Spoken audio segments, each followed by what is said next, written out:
¿Qué libros hemos visto? Génesis, Éxodo, Levítico, Números, Deuteronomio. ¿Cuántos capítulos tiene Génesis? 50. Levítico, 40. Perdón, Éxodo 40. Levítico, 27. Sí, Números. ¿Sí? ¿Y Deuteronomio? 34. 34. Listo. Josué tiene 24 capítulos y hace parte de los libros históricos. Su nombre en hebreo, como siempre, Yehoshua. En griego, Jesús, o sea, Josué, escrito por Josué, según la tradición, en el año 1400 al 1370 antes de Cristo. Como les decía, hace parte de los libros históricos de nuestro Antiguo Testamento. Y en la Tanakh, que es, digámoslo así, como la Biblia hebrea, hace parte de los Ketuvim, de los Nevi'im. La Tanakh es la Torá, que son el Pentateuco, o la ley, los Nevi'im, que son los profetas, y el Ketuvim, que son los escritos. Y Josué hace parte de los Nevi'im. O sea, para los hebreos, Josué fue como un profeta, como una especie de profeta. Hace parte de los profetas en la Biblia hebrea. Ok, se cree que Josué fue escrito por Josué, como les decía, en el año 1400 al año 1370, en su gran mayoría, porque después nos vamos a dar cuenta que también aparece su muerte, también está narrada su muerte, y pues obviamente él no iba a escribir su propia muerte, ¿no? No iba a estar tirado ahí escribiendo, pues, no. Entonces, se cree que es una compilación tardía, o sea, él escribió cierta parte del libro y algunas otras cosas fueron compiladas más adelante por las escuelas. Yo no sé si yo les había explicado a ustedes o les había contado que todos los profetas, por ejemplo, Jesús, ¿ustedes creen si Jesús escribió algún evangelio? ¿Jesús escribió algún libro? ¿No? ¿Ningún libro? ¿Quiénes lo escribieron? Sus seguidores, ¿cierto? Sus discípulos. Ok, lo mismo pasa con los profetas. Uno a veces piensa que el libro de Isaías, y entonces cuando lleguemos a Isaías nos vamos a dar cuenta que Isaías es una compilación de 3 personas diferentes. Entonces uno dice, ay, okay, entonces es una mentira. Entonces, ¿cómo voy a creer yo en Isaías? No, lo que pasa es que hay una escuela y cada profeta tenía su escuela y en esa escuela pues ellos escribían las predicaciones, las profecías y todo lo que ellos daban y más adelante lo sacaban a la luz pública. Por eso es que Isaías está partido en 3. Pero cuando lleguemos a Isaías pues nos vamos a dar cuenta de eso. Y Josué seguramente tenía también su escuela, una escuela de personas que lo seguían, que él era como un mentor, que él era como su líder, y obviamente pues ellos escribieron todo casi como en un diario, de acuerdo a lo que iban viviendo con Josué. Ok, Josué, Deuteronomio, Jueces, primero y segundo libro de Samuel, primero y segundo libro de Reyes, hacen parte de algo que se llama la tradición deuteronomista. Y esto ya va a empezar a sonar un poquito raro, pero después, todavía no lo necesitamos mucho, sino que hay una creencia de que los libros del Antiguo Testamento fueron compuestos por 4 fuentes: la deuteronomista, la yavista, la elogista y la sacerdotal. Y entonces estos libros son los que hacen parte de la tradición deuteronomista, que cuenta la historia del antiguo Israel en tiempos del exilio en Babilonia, por allá en la época de Daniel, de Jeremías y de estos profetas, ¿sí? Ustedes dirán, esto no me sirve para nada, más adelante nos va a servir un poquito para algo. Ok, entonces, ahora sí vamos a entrar de lleno al libro de Josué. ¿De qué se trata Josué? Bueno, ya vimos en Deuteronomio, ¿qué fue lo último que pasó en Deuteronomio? Murió Moisés, dice mi esposa. ¿Qué otra cosa? Valentina dice sí, que iban a entrar a la tierra. Y exacto, eso fue lo último que pasó. Lo último que vimos nosotros es que Moisés sube al monte, ¿cómo se llamaba? ¿El monte? No, el monte Monserrate, ¿cierto? ¿No? ¿El monte? El monte Nebo, muy bien. Entonces subió al monte Nebo, dice que él subió al monte Nebo y desde allá pudo ver toda la tierra prometida. Y allá murió. Y Moisés no pudo entrar. Pero él le encomendó esa tarea a Josué para que fuera Josué el encargado de encaminar al pueblo para que entrara a la tierra prometida. Entonces Josué queda a cargo y el pueblo ya está listo para entrar a la tierra prometida. Habíamos quedado en eso, ¿no? Que dijimos, oiga, desde Génesis nosotros estamos escuchando que le dijo a Abraham que le iba a dar la tierra prometida y dele y no pasa nada y no les entregan la tierra y ahora la persona encargada de mostrarles la tierra se muere. Y ni siquiera va a pasar con ellos. Entonces quedamos como que, ¿y entonces y ahora qué va a pasar? Ok, la tarea era de Josué. Entonces, el libro de Josué se divide en 4 partes, desde el capítulo 1 al 5, donde Josué guía a Israel a la tierra prometida, desde el capítulo 6 al 12, que son las batallas con los cananeos, del 13 al 22, que Josué divide la tierra, y del 23 al 24, que son las palabras finales de Josué. Pero vamos a entrar en materia, ¿sí? Entonces, tenemos aquí, desde el capítulo 1 al 5, nosotros encontramos lo siguiente. En el capítulo 1, Josué es el nuevo Moisés. Y esto se dice de esta manera porque Josué, lo primero que hace al quedarse a cargo del pueblo es leer la ley, que era lo que había hecho Moisés anteriormente. ¿Se acuerdan cuántas veces lo había hecho Moisés? 2, muy bien. Por eso se llamaba Deuteronomio, el libro pasado, porque era la segunda ley. Entonces Moisés estaba encargado siempre de leerles la ley. ¿Para qué les leía la ley? Para recordarles, para que hicieran caso. Así como nos pasa a nosotros muchas veces que cuando nosotros, o uno que es papá, uno le dice al niño, no se suba ahí que se cae. ¿Y qué hace el niño? Se baja, ¿cierto? Rapidito. Y, ay, sí, voy a hacerle caso a mi papá. ¿Sí? No, se sube antes más arriba. ¿Y qué pasa? Se cae. ¿Y qué hace uno? Le pega, claro. Eso. Entonces, más o menos así era Moisés. Moisés tenía que estarles constantemente recordando la ley porque a ellos se les olvidaba la ley. Y pecaban y él tenía que leerles la ley y ellos volvían a desobedecer y él tenía que volver a recordarles que Dios estaba pactando con ellos para que ellos fueran prosperados. Era lo único que Dios quería, no quería otra cosa, solamente prosperarlos, pero para eso tenían que cumplir con algunos requisitos. Ok, entonces Josué se encarga de leerles la ley, es lo primero que hace, y hace los preparativos para la conquista. Empieza a hacer todos los preparativos. ¿Sí? Ustedes se acuerdan que en el Deuteronomio nosotros vimos que se le fue dada heredad a 2 tribus al otro lado del Jordán. ¿Sí se acuerdan qué tribus eran? Rubén y... ¿No? Una parte, la media tribu de Manasés. ¿Cuál? ¿La dijiste? Gad, sí señora. Muy bien. Entonces le fue dada la heredad a estas 2 tribus antes del Jordán, pero Moisés les había dicho a ellos, bueno, listo, ustedes van a poder coger toda esta tierra, pero resulta que ustedes no se van a poder quedar viviendo en ella en este momento, porque ustedes tienen que entrar con nosotros a Canaán, batallar con nosotros, y una vez nosotros nos apoderemos de toda la tierra que Dios nos prometió, ahí sí ustedes se devuelven para sus tierras. Antes no, porque ellos necesitaban obviamente tener un ejército. Y ellos dijeron, listo, hagámoslo así. Y ellos entraron, o sea, ya había una parte de la heredad. Y se estaban preparando entonces, preparaban sus ejércitos, recuerden que ellos andaban siempre bien organizaditos por tribus, y ya tenían también, pues, todos los jóvenes o todo el ejército era nuevo, porque las personas ancianas ya habían muerto. ¿Se acuerdan que todos los de la primera generación murieron en el desierto y todos los que entraban a la tierra prometida eran muchachos jóvenes? ¿Sí se acuerdan de eso? Ok, entonces, Josué envía espías. ¿Alguno de ustedes se acuerda algo sobre eso? ¿Qué se acuerda, José?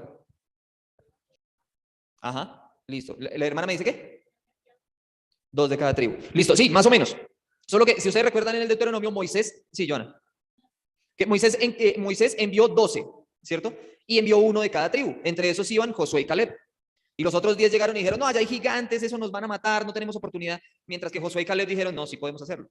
Por eso Josué y Caleb fueron los únicos jóvenes o los únicos de esa primera generación que pudieron entrar en la tierra prometida.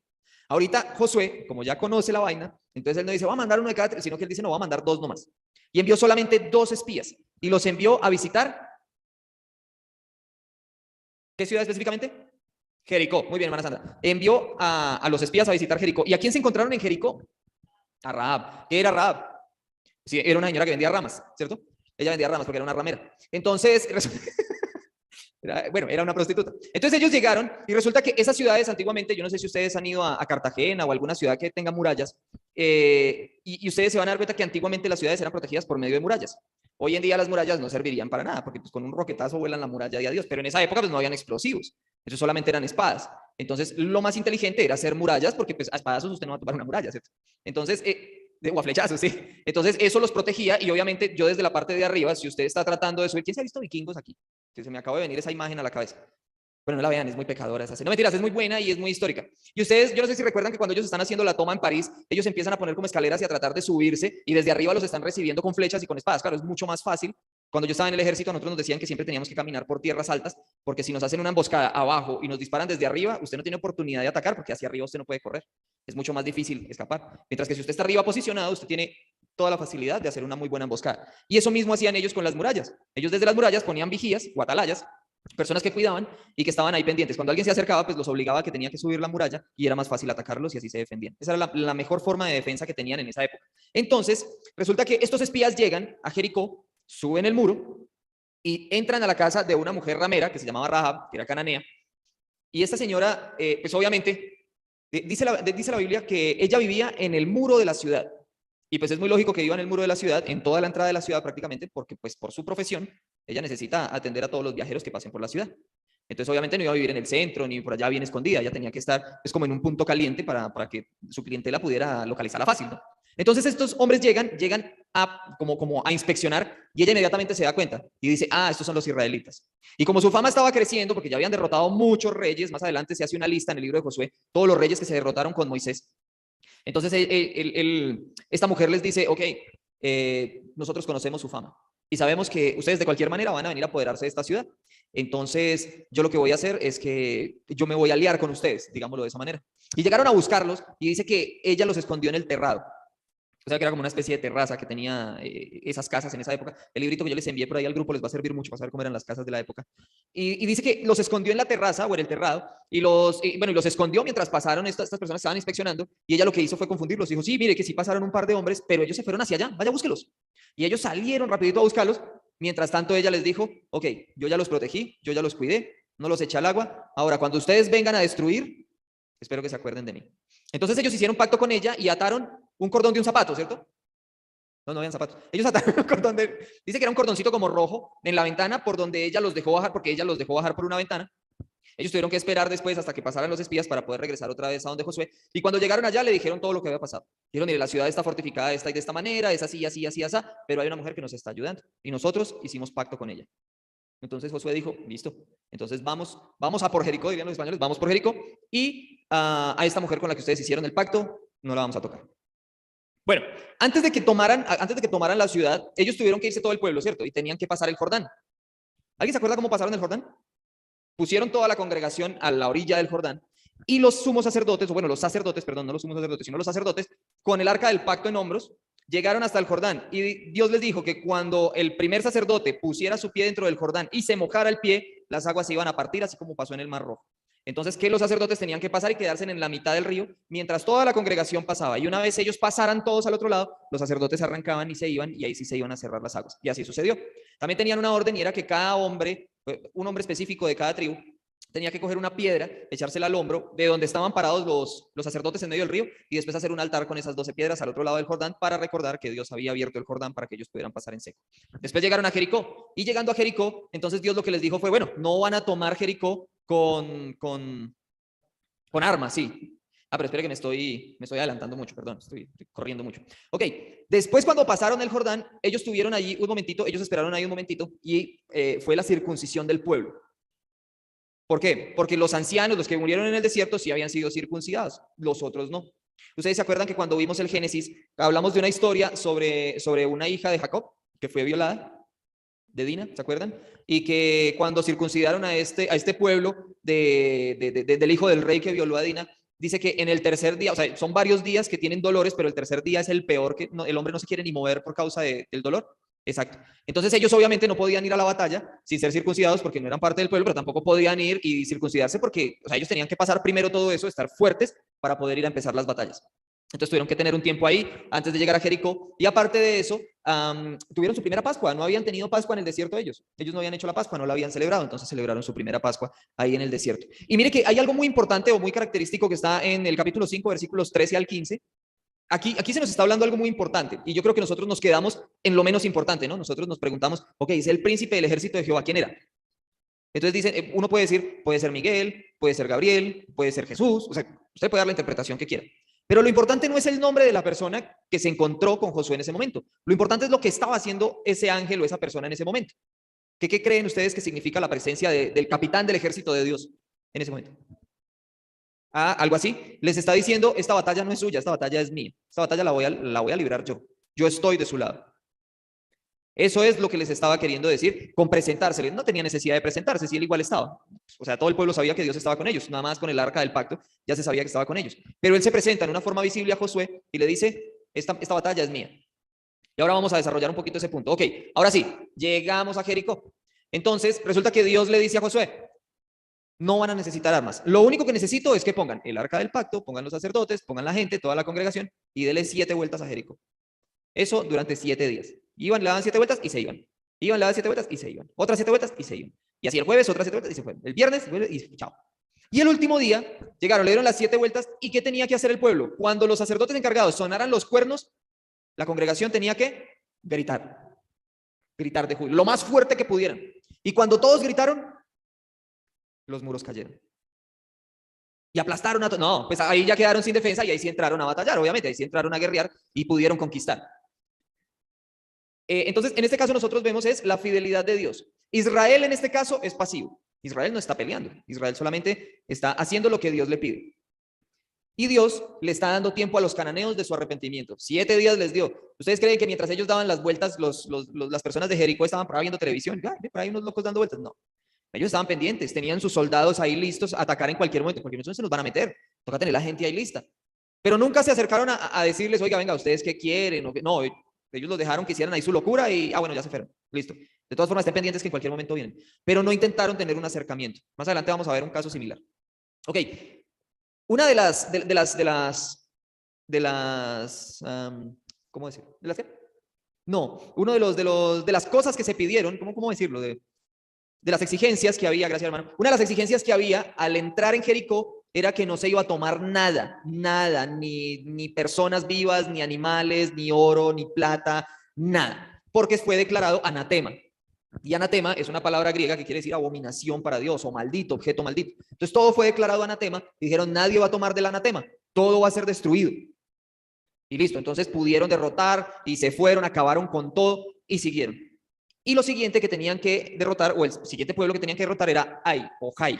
Era el siguiente pueblo. Entonces resulta que ellos mandaron unos espías. También, ellos no eran tan tonticos, ellos mandaron a alguien y dijeron, vaya, mire a ver cómo es el pueblo, pero no nos vamos a ir a meter así. Y fueron, y los espías vinieron y le dijeron, eso sí, a mucho más de 3,000 personas, Josué, porque realmente es un pueblo pequeño, la gente no es así como muy fuerte, entonces no cansemos el pueblo, sino que mande 3,000 guerreros, y con eso vamos a derrotar ese pueblo, y con eso el resto del pueblo descansa, por si nos encontramos una ciudad más grande. Y Josué los mandó. ¿Qué pasó en Jai? Derrotaron a esa gente, lo sacaron corriendo. Efectivamente, Josué mandó los 3,000, no le preguntó nada a Dios, sino que le hizo caso a los espías, mandó los 3,000, derrotaron creo que a 60 o a 600, no me acuerdo muy bien la cifra, y los otros llegaron corriendo porque los sacaron corriendo de allá. Entonces, Josué también empezó otra vez como los israelitas en el desierto, ¿no? Señor, ¿para qué nos enviaste? ¿Para qué nos sacaste de Egipto? ¿Vamos a morir aquí? ¿No prometiste esta tierra? Entonces Dios se le aparece, o bueno, le habla a Josué y le dice, bueno, pero es que lo que pasa es que usted no sabe qué fue lo que pasó, y es que hay pecado en medio de Israel. Hay un hombre, Acán, de la tribu de Judá, que tomó del anatema. Y tiene oro, y tiene una tela babilónica, creo que era un cobertor babilónico, y otras cosas, y las tiene enterradas en su tienda. Y yo les prohibí tomar del anatema. Y hasta que esa persona no salga de la congregación, ustedes no van a encontrar la victoria. Entonces, dice el libro de Josué que él mandó convocar, y dice que llamaron a todas, la puerta, llamaron a todas las tribus, y de las tribus salió la tribu de Judá, y de la tribu de Judá salió la familia de yo no sé quién, y de la familia de yo no sé qué, yo no sé qué, y después llamaron a Acán, y de Acán y la familia, y a esta gente que tuvieron que hacerla, sacarla, apedrearla y quemarla con todas sus cosas. Pero todas sus cosas no es solamente el oro y la tela esta babilónica, no, era con sus familias, con sus esclavos, con sus hijos, con sus animales, con todo, absolutamente todo. Y entonces, así pudieron ellos derrotar a Jai. Mire que aquí nosotros encontramos, en estas dos batallas, en Jericó y en Jai, encontramos como dos contraposiciones, ¿no? En Jericó ellos hicieron caso, hicieron todo lo que Dios les dijo y encontraron la victoria, rápido. Pero resulta que con Jai, como ya habían tomado el anatema, como no se hizo caso, entonces ellos perdieron y tuvieron que ver la derrota. Pero cuando ellos vuelven y hacen caso, entonces ahí sí encuentran nuevamente la victoria. Ok, y ahí sigue entonces el tema de los gabaonitas. Por eso era lo que les decía, que había algo que Jericó, la gente de Jericó pudo haber hecho, que había un caso más adelante. Y estos gabaonitas, resulta que ellos, bien astutos, ellos, parecen colombianos, ellos lo que hicieron fue llegar y dijeron, bueno, no, mire, derrotaron a Jericó, derrotaron a Jai, vienen con mucha fuerza. El Dios de ellos les abrió el Jordán en dos. O sea, vienen libertándose desde Egipto, derrotando al ejército egipcio, vienen derrotando reyes. O sea, ellos vienen acabando con todo el mundo. ¿Qué tenemos que hacer? Nos toca hacer una alianza con ellos. Entonces ellos agarraron cueros de estas bolsitas de vino viejas, las llenaron con vino, cogieron pan mozo y duro, lo metieron, se pusieron las ropas más viejas y más sucias. O sea, ellos fueron como por dioseros y arrancaron y se encontraron con Josué y le dijeron, mi señor, venimos de tierras muy lejanas. Cuando nosotros salimos, este pan estaba recién horneado, el vino estaba recién hecho y mire cómo está de viejo, mire cómo está de acabado. Nosotros venimos de muy lejos y queremos hacer la paz con ustedes porque somos un pueblo pequeño y sabemos que ustedes ustedes tienen a favor al Dios de los ejércitos y obviamente pues nos van a aplastar. Entonces queremos hacer pacto con ustedes. Josué una vez más no le consulta a Dios y él dice, listo, vamos a hacer pacto con ustedes. Cuando se dan cuenta era del siguiente pueblo al que iban a entrar. Estaban muy cerquitic. Sin embargo, Josué les dice, venga, ¿y ustedes por qué hicieron eso? ¿Por qué nos mienten? Entonces, Dios los va a maldecir y ahora ustedes van a ser nuestros esclavos. Porque ya hicimos pacto con ustedes, no los vamos a matar, pero sí van a ser nuestros esclavos. Y van a ser los que sirven el agua tanto a nosotros como al tabernáculo. Ok, listo. Después, los reyes cananeos de 5 naciones se enteran de esto y dice, esta gente viene acabando con todo el mundo. Y aparte se unieron con los gabaonitas, o sea, a nosotros nos toca unirnos. Y se unieron 5 reyes para pelear contra Josué y contra Israel. Y estos 5 reyes también fueron derrotados. Israel iba arrasando con todo, iba apoderándose de la tierra. Génesis capítulo 9, versículo 20. Perdón, antes de eso, si quieren pueden irlo buscando. Génesis 9, 20 al 27. Y era que, yo sé que de pronto para ustedes, muchos de ustedes, de pronto le está haciendo un clic extraño en la cabeza el hecho de que Jesús nos diga que debemos amar a nuestros enemigos, ¿cierto? Pero esto están matando a sus enemigos, ¿no? Dice que Dios les dice que no quede vivo nada, ni siquiera bebés. Y uno dice, tienen que ver los bebés. O sea, de pronto los adultos, pero ¿y los bebés? Entonces yo sé que les está haciendo clic en su cabecita y que de pronto ustedes deben estar diciendo, eso no me concuerda, está muy extraño. ¿O por qué Jesús vino a enseñar eso? Ahora sí, bueno, los cananeos, según la orden de Dios, sí tenían que ser destruidos. Porque ellos eran inmorales, porque ellos sacrificaban niños, porque ellos tenían costumbres totalmente diferentes a las que Dios quería que su pueblo tuviera. Recuerden que en las clases anteriores hemos dicho que Dios necesitaba que Israel fuera santo, apartado, que fuera un pueblo diferente. Y si estos pueblos de alrededor tenían estas costumbres, pues lo más lógico era que Israel iba a tener también esas costumbres, iba a corromper. Ahora sí, ¿qué dice Génesis 9, 20 al 27? Entonces, ya nos dimos cuenta que detrás Canaán viene arrastrando una maldición, precisamente por su papá, por Cam, que fue el que se burló de su papá Noé en la tienda cuando lo vio borracho y en vez de cubrirlo, lo que hizo fue ir y burlarse y decirle a sus hermanos. Entonces vemos aquí la maldición de Noé y le dice, ok, va a ser siempre el siervo de sus hermanos, siervo de siervos sobre sus hermanos. Primera parte. Segundo, ok, cuando dice que destruyó todo y no hubo ni un sobreviviente, estamos hablando también de una hipérbole. Y ahorita nos vamos a dar cuenta por qué. Bueno, que es una hipérbole, ¿no? También porque es una exageración, exacto. Entonces, es algo típico. Si ustedes se dan cuenta, por ejemplo, Dios les está diciendo a ellos que no se casen con ellos ni hagan negocios con ellos, ¿cierto? Constantemente les está diciendo, no se casen con ellos ni hagan negocios con ellos. Entonces uno dice, bueno, y si los exterminaron a todos, absolutamente todos, entonces ¿con quién me caso y con quién hago negocios? ¿Por qué me prohíbe hacer negocios o casarme con alguien que ya está muerto? ¿Cierto? Entonces tiene que quedar algo de personas debe quedar por ahí. Otra cosa que nosotros podemos ver aquí rápidamente es que, por ejemplo, Rahab era cananea y estaba viva con todo y su familia. Y este pueblo de los Gabaonitas que acabamos de ver eran cananeos y estaban vivos. O sea que cuando Dios, cuando la escritura dice que tenían que acabar con todo, no están siendo literales, sino que están utilizando una hipérbole, ¿sí? Para decir, vamos a acabar con todo, pero realmente no están acabando con todo, sino con su gran mayoría. Aparte, la narrativa de Josué concuerda con la narrativa antigua de las guerras, donde se utilizaban esas palabras para decir pues, que habían acabado con todo, que habían arrasado con todo, utilizando lenguaje hiperbólico, pero realmente no era así. Es como, no sé, si usted le pregunta, por ejemplo, no quiero meterme en problemas. Si usted pregunta, por ejemplo, en una guerra, sí, exacto, exacto, así como dice Álvaro. O sea, uno cuenta la historia dependiendo de donde yo esté, ¿no? Por ejemplo, bueno, ya ustedes saben que yo soy hincha de Millos, ¿cierto? Entonces, digamos, si Millos pierde con Santa Fe, que eso es algo imposible, pero digamos, Millos pierde contra Santa Fe, digamos, 3-0. Entonces, ¿Santa Fe qué va a decir? Goleamos a las gallinas, ¿cierto? Y uno dice, 3-0, pues 3-0 nomás. Y eso que Millos tuvo todas las oportunidades, lo que pasa es que ellos encontraron los goles. Uno cuenta la historia dependiendo de mi percepción, de mi necesidad. Y obviamente los israelitas van a decir, acabamos con todo, ¿sí? Pero realmente no acabaron con todo. Porque también es la percepción de cada quien. Ahora, Josué capítulo 10, versículo 36 y 39. Y alguien que busque 15, 13 al 15. Gracias. Ok, entonces la hermana Mayerly está leyendo que a todos los mataron, ¿cierto? En Hebrón y en Debir. O sea, no quedó nadie, dice la lectura, los mataron a todos. Pero Daisy está diciendo que Josué tuvo que ir a echar fuera a los hijos de Anac y a otros que estaban en Debir. O sea que sí los mataron a todos o no los mataron a todos, no los mataron a todos, algunos nomás. Entonces sí ven cómo nos damos cuenta que realmente a veces se utilizan hipérboles en la Biblia y no son cosas literales. Esto más que todo por lo que les digo, porque a veces a uno le hace como clic en la cabeza y uno dice, uy, pero ese Dios era como muy sanguinario y el Dios del Nuevo Testamento es un Dios diferente, es como más amoroso. Y bueno, es más por el tema de las figuras literarias que utiliza la Biblia. Por ejemplo, esto es una narrativa, esto no es algo literal, entonces tiene que estar utilizando siempre una que otra figura extraña para que la historia sea cada vez más llamativa, para que sea más suave de leer, más digerible, digámoslo así. Ok, otra cosa era que Dios estaba abierto a que los pueblos ajenos se unieran a Él. Mire que nosotros generalmente tenemos la idea de que Dios hizo apertura al mundo gentil con la muerte de Cristo. Pero si nosotros nos damos cuenta, en el Antiguo Testamento, a nosotros se nos dice que habían personas que se llamaban prosélitos. Les llamaban prosélitos, y era que no era alguien judío, no era alguien israelita, sino que podía ser un colombiano. Vamos a decir. Llegaba un colombiano allá en esa época y él quería habitar, entonces a esa persona pues se le cortaba el prepucio, a esa persona se le cortaba el prepucio y esa persona empezaba a ser parte de la congregación israelita. Sin ser un israelita, él empezaba o sea, él vivía como un israelita, tenía los mismos derechos, se podía congregar, podía vivir en medio del pueblo, pero tenía que guardar todo lo que guardaba el pueblo israelita. O sea que Dios sí le daba permiso de habitar en medio de su pueblo. Y si nos damos cuenta, mire los gabaonitas, les dio la posibilidad, y a Rahab también. De hecho, si usted analiza, hay solamente 2 mujeres que no pertenecen al pueblo de Israel que son contadas en la genealogía de Jesús.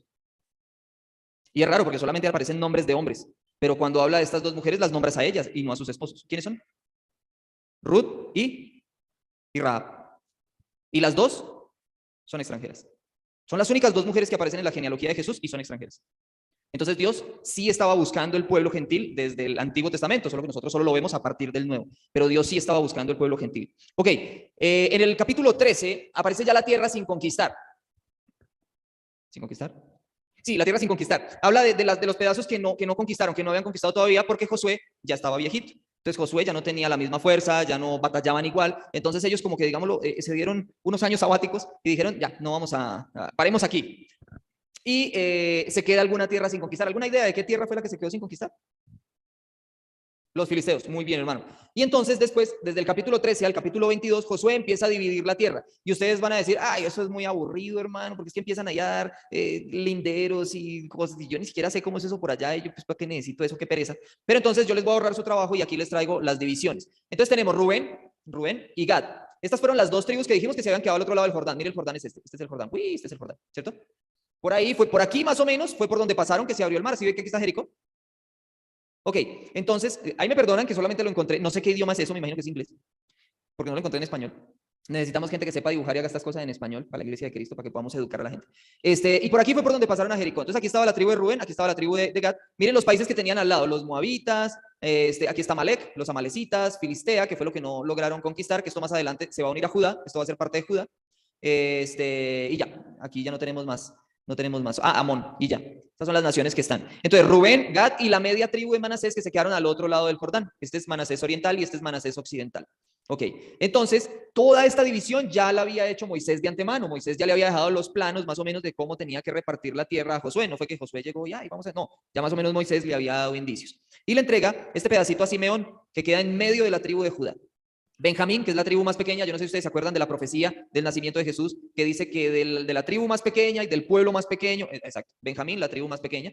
Después viene Dan, Efraín, Manasés occidental, Isaacar, Zabulón, este es Neftalí, este es Aser, y ya, esas son las 12 tribus. Ok, aquí tenemos la repartición de la tierra, más o menos ya sabemos cómo está ubicado Israel. Esto va a ser muy útil más adelante, porque ustedes se van a dar cuenta que por culpa de tener a los filisteos aquí, en el siguiente libro, ustedes van a escuchar batalla tras batalla. El siguiente libro es Jueces.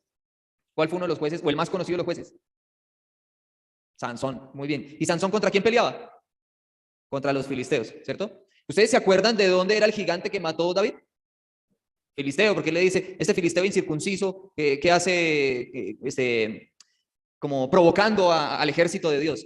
Fue lo que dijo David. Entonces, este pedacito les va a traer muchos problemas a ellos, pero muchos, porque ellos van a estar quitándole pedazos y ellos quitándole pedazos a este y este después le quita a este y este después. Ellos van a estar en una pelea grandísima y es precisamente por no haberle hecho caso a Dios. Según estaba pactado, ellos tenían que apoderarse de todo, pero como no hicieron caso del todo, entonces esto les va a traer muchos problemas. Ok, aquí también en cada una de estas tribus, ellos tenían que darle ciudades a los levitas. Los levitas no tenían heredad, pero obviamente ellos tenían que tener un lugar donde vivir. Entonces cada tribu tenía que darles un pedacito donde vivir a los levitas. Se me va la vejez. Ok, y otra cosa es que también dentro de estas tribus también están ubicadas las ciudades de refugio. Que las ciudades de refugio, lo habíamos dicho hace 8 días, eran para la persona que mataba sin querer y que ellos salían corriendo y cuando llegaban allá era una ciudad que era habitada también por ancianos. Los ancianos analizaban el caso, les daban permiso de vivir ahí y si se daban cuenta que realmente sí, o sea, hacían su investigación, ellos tenían ¿cómo se llama? CSI, tenían su CSI Israel, y entonces ellos hacían su investigación, iban y miraban, y si realmente la persona había matado con culpa, entonces lo sacaban de la ciudad, pero si no, entonces la persona podía vivir ahí. Allí había un sacerdote que era encargado de cada ciudad, y cuando el sacerdote moría, la persona estaba libre. La persona ya podía volver a su casa, si eso era lo que quería, o si no, pues se quedaba viviendo en la ciudad de refugio. Entonces, ya terminando, Josué le recuerda a todo el pueblo la generosidad de Dios. Le dice, aléjense de los cananeos y de sus dioses. ¿Cuáles cananeos? Estos que quedan acá. Porque estos ya no son cananeos, estos ya están por fuera. Pero estos sí son cananeos. Entonces les dice, aléjense de los cananeos y de sus dioses. No prevariquen contra Jehová, no se enfrenten a Dios, porque si no, van a perder. Y era una frase característica de ellos y era fidelidad a la Torá. Torá en hebreo quiere decir ley, o fidelidad a la ley, lo que ya vimos las clases anteriores, todo el Pentateuco. Si son fieles, tendrán vida y bendición, pero si son infieles, habrá justicia divina y exilio. Y ustedes saben que el exilio sí pasó, y pasó más adelantico. Ok, y después viene la muerte de Eleazar. ¿Quién era Eleazar? ¿Se acuerdan? El sacerdote era hijo ¿de quién? De Aarón, el hijo de Aarón. Muy bien. Eleazar era en ese momento como el sumo sacerdote, el sacerdote más importante.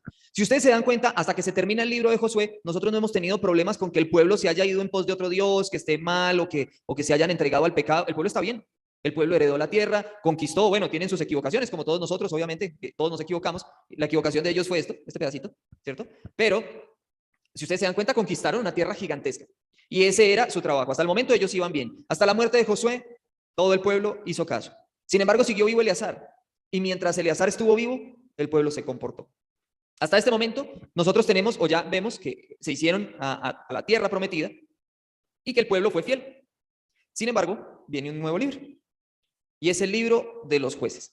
¿Qué pasó cuando Israel se estableció en la tierra? Porque hasta ahorita se están acomodando. ¿Qué pasó cuando Israel se estableció en la tierra? Y aquí nos vamos a dar cuenta, dentro de 8 días nos vamos a dar cuenta, qué pasó con ese Israel que estaba estableciendo en la tierra prometida. Dios los bendiga, hermanos.